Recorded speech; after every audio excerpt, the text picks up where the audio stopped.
네, 여러분 안녕하세요. 오늘은 2월 10일 월요일입니다. 오늘도 좋아서 나누는 큐티 나눔 시간이고요.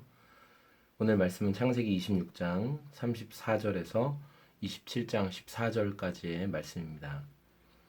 네, 오늘 말씀에서는 크게 세 가지 단락으로 말씀이 진행이 되는데, 먼저는 에서, 야곱의 형이었던 에서, 물론 쌍둥이죠.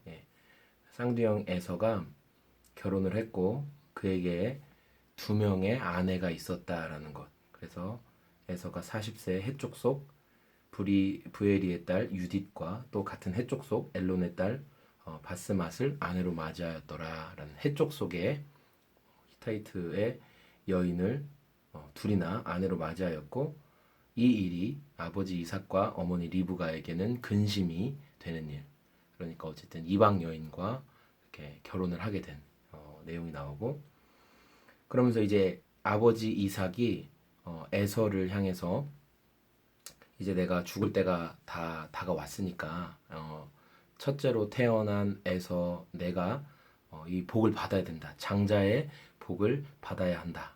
그러면서 이제 네가 사냥해서 짐승을 잡아서 내가 좋아하는 음식을 만들어 오면 내가 그것을 먹고 힘을 다해서 너를 축복하겠다. 이제 이런 그런 내용이 등장합니다. 그런데 이 이삭이 에서에게 했던 말을 어머니였던 리브가가 들었어요. 리브가는 에서보다는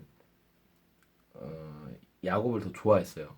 그 우리가 앞장에서도 살펴보는 것처럼 이삭은 이 에서의 활발함과 막 가서 막 짐승도 잡아오고 막 이런 모습들 좋아했고, 또 반대로 리브가는 야곱이 집에서 잘 도와주고 엄마와 집안에 함께 있고 이런 모습을 좋아했거든요. 그래서 리브가가 이 사실을 알고 이제 전말을 다 얘기해줘요. 그러니까 이 일을 엿듣게 된 것도 우리가 큰 관점에서 하나님께서 이렇게 알려주신 거죠. 그냥 은밀하게 이삭이 에서한테 말했고, 에서가 짐승을 잡아서 얼마든지 아버지를 대접하고 그리고 아버지는 에서를 축복하고 뭐 그랬을 수 있지만, 하나님께서 이 사건을 개입하셔서 하나님의 개입하심 가운데 이 사건을 순전한 방향으로 이끌어 가시기 위해 일하시는 거죠. 듣게 되었고, 그래서 리브가가 이제 준비를 해요. 어떻게 하면 이 장자에게 돌아올 복을 내가 사랑하는 아들 야곱이 받게 할 것인가. 그러면서 어머니 리브가가 했던 일들이 뭐냐면 이삭에게 이 계획을 다 설명해주고, 이삭의 계획을 들었고 그것을 야곱에게 다 설명해줬고, 그리고 내가 네 아버지가 좋아하는 요리를 염소 새끼를 잡아서 다 만들 테니까 너는 가지고만 와라. 이렇게 얘기하고 요리까지 만들고, 그리고 이 야곱이 나는 형이랑 좀 생김새도 다르고 형은 털도 많고 그런데 나는 이렇게 좀 매끈매끈한데 아버지가 만져보고 금방 난 걸릴 거다 얘기하니까, 아들아, 저주는 엄마가 다 받을 테니까 너는 아버지한테 나아가서 복을 받아라. 아주 담대하게 나아가라. 이렇게 말하죠. 책임은 내가 지겠다. 이렇게 얘기하는 거예요. 그러면서 이제 야곱이 그 어머니의 말에 이제 순종하죠. 순종? 어머니의 말을 따라서 이제 아버지가 즐기는 별미를 다 이제 만들어서 드리는 내용이 이제 다음에 나오게 되죠. 그러니까 이제 오늘 말씀을 좀 묵상하면서 특별히 지금 그 이 복은 사실 하나님께서 애초부터 이 두 자녀가 잉태되었을 때부터 하나님께서 큰 자가 작은 자를 섬길 것이다라고 말씀하셨고, 그러니까 이제 형이 동생을 섬기게 될 것이라는 하나님이 야곱에게 주시고자 하는 복이 이미 있었다는 거예요. 이미 하나님의 그 계획이 있었어요. 에서는 에서 나름대로 한 민족을 이루고 살게 하시겠지만, 그러나 야곱은 하나님께서 이 믿음의 조상의 반열 안에 세우실 사람으로 하나님께서 계획하고 계셨다는 거예요. 하나님의 크신 그림 안에서. 그런데 이 이삭이 그 이야기를 알면서도 자기의 첫째에게, 에서에게 이 복을 주기를 원하는 내용이 등장하죠. 그 야곱도 이 어머니 리브가가 이런 내용을 말 안 해줬을까요? 네가 사실은 이 복을 받는 게 너야. 너가 이 복을 받는 게 마땅해. 야곱은 이 복을 정당성 있게 받기를 원했고, 그러다 보니까 형이 배고플 때 막 팥죽도 써서 먹이고 장자의 명분 나에게 넘겨라. 짐승을 요구할 수도 있고 어떤 대가를 요구할 수도 있었겠지만 형에게 형 그 짐승들 팔아서 번 돈을 나에게 줘. 뭐 좋은 가죽을 나에게 줘. 그럴 수 있었지만 야곱이 요구한 건 형의 장자의 권위를 나에게 줘라는 거예요. 그 무슨 말이에요? 내가 장자의 복을 받는 걸 정당성 있게 받기를 원해. 그러니까 그때부터 마음이 계속 있었던 거예요. 어릴 때 어머니 리브가가 알려줬을 거예요. 장자의 복은 결국 네가 받게 될 거야. 하나님이 그렇게 하실 거야. 그런데 이 상황이 좀 급변하게 움직이고 마치 이 이삭을 통해서 에서에게 장자의 복이 갈 것 같은 거예요. 리브가가 보기에. 리브가의 마음이 조급하죠. 아들 이삭의 아들에게 야곱에게 네가 복을 받는다고 그렇게 말을 해놨는데 지금 상황을 보니까 상황은 꼭 에서가 복을 받기 직전인 거예요.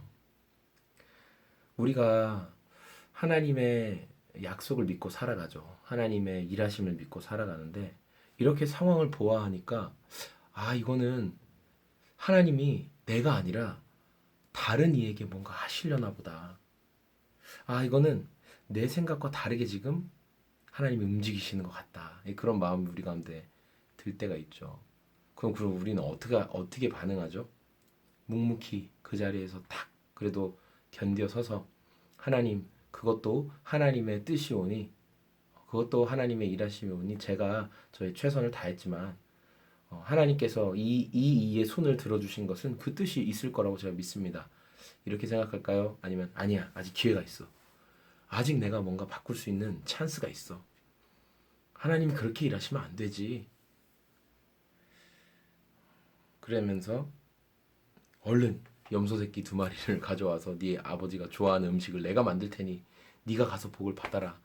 네가 가서 그걸 뺏어 와라. 이렇게 하는 리브가의 모습과 같은 모습인지 제 모습을 돌아보게 됐다는 거예요. 야곱이 지금 두려워하는 거는 사람들이 그러니까 아버지가 그리고 내가 아버지를 속였다는 것을 혹시 사람들이 알게 되면 야곱이 나는 죽은 목숨이라는 거죠. 예. 지금은 뭔가 복을 이렇게 어쨌든 아버지가 정한 그 계획을 어그러뜨리려고 하는 것들, 뭐 족장의 권위가 있으니까 사실 우리가 짓는 모든 많은 죄들이 우리가 두려워하는 거는 내가 지금 하고 있는 이 일들을 사람들이 알게 됐을 때 내가 어떻게 될까?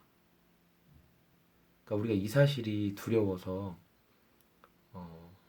사실 어떤 죄를 지으려고 할 때 멈칫하게 되고 또 어떤 죄를 지었을 때 이제 그것이 드러나게 될까봐 많이 두려워하죠. 예. 범인들 우리가 잘못한 것을 어떻게 누군가 알게 됐을 때 협박하잖아요. 협박하는 근거 이유가 그런 거죠. 나는 네가 과거에 한 일을 알고 있어. 나는 네가 지금 하고 있는 일 알고 있어. 저는 이제 그런 메일이 종종 날라오는데 여러분도 날라오실 거예요. 내 이름으로 된 메일이 와요. 내 이메일 주소로. 여러분도 그런 거 받아보신 적 있으세요? 그러면서 이렇게 하죠. 우리가 뭐 나는 해킹하는 해커인데 우리가 뭐네 그 아이디랑 뭐 비밀번호를 아는데 그러면서 아이디랑 뭐 비밀번호 앞자리 뭐 이렇게 나오잖아요. 그러면서 너의 뭐 이렇게 뭐 웹하드랑 뭐 이렇게 클라우드를 뒤져봤더니 너 아주 뭐 취미가 독특하더라. 뭐 너 그런 뭐 하여튼 뭐 정확히 구체적으로 얘기 안 해요. 그냥 아주 뭐 너 아주 흥미로운 취미를 갖고 있더라.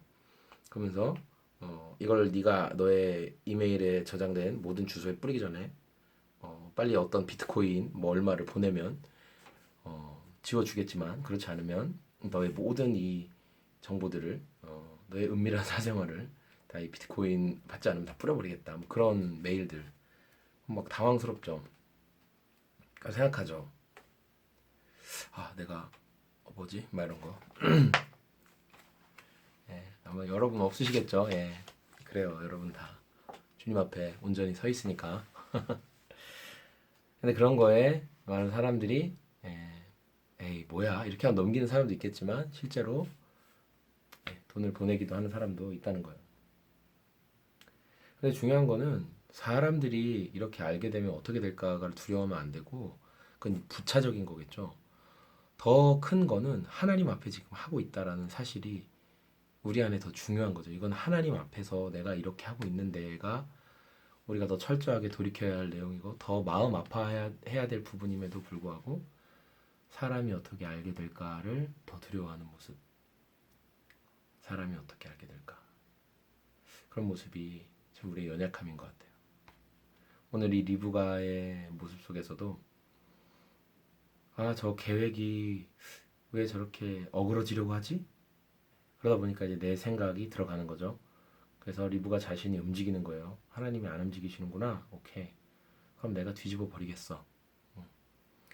물론 그렇게 해도 하나님의 더 큰 그림 가운데는 합력하여 하나님의 일하심이 드러나지만 그러나 표면적인 것을 놓고 봤을 때는 거기에 있는 우리의 초조함들을 리브가의 모습을 통해서 볼 수 있고 또 사람을 두려워하는 야곱의 모습을 보면서 또 우리의 연약함을 볼 수 있고 죄 앞에서 하나님을 먼저 두려워하기보다는 사람들이 이걸 알게 되면 나 어떻게 되는 거지?